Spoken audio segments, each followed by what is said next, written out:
2, 1.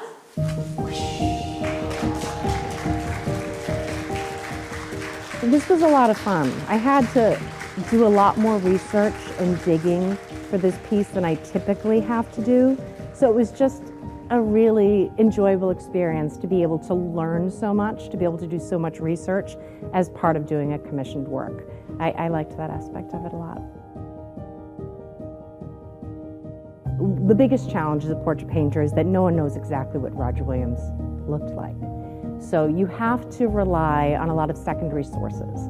I looked through statues and drawings and paintings, and I happened to know several people that claim to be direct descendants of Roger Williams.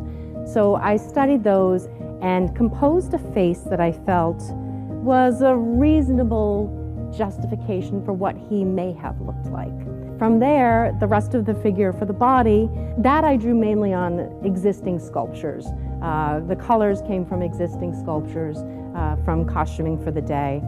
The book Soul Liberty is a book that he's seen to be holding in many pieces of art by him. The background, I came to do that through research I did and help I got from the Rhode Island Historical Society. In 1650, the line work in the back, that is the map of Providence from 1650. And if you look right here, this is the plot of land that Roger Williams himself lived on, and I put his signature there, which brings me to the rest of the texture for the background. The texture for the background is collage text from a letter to the people of Providence from Roger Williams, also from 1650. So it's a double tie-in to that specific moment in time for him. And also because I don't have a face, I wanted to have as many first-hand tie-ins as possible. So the map, of course, is one of those, and his handwriting is another.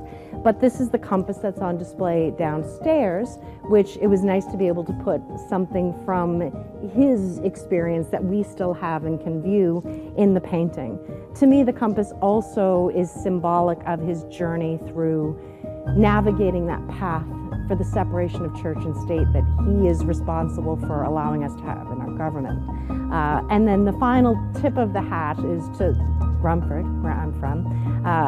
Roger Williams Spring is on Roger Williams Avenue. So I went to Roger Williams Spring with a little water bottle, scooped up some soil, and incorporated that into a paint sample, and that's a wash at the bottom or the physical foundation of the painting. So it's a tribute to where he got his very first start here in Rhode Island.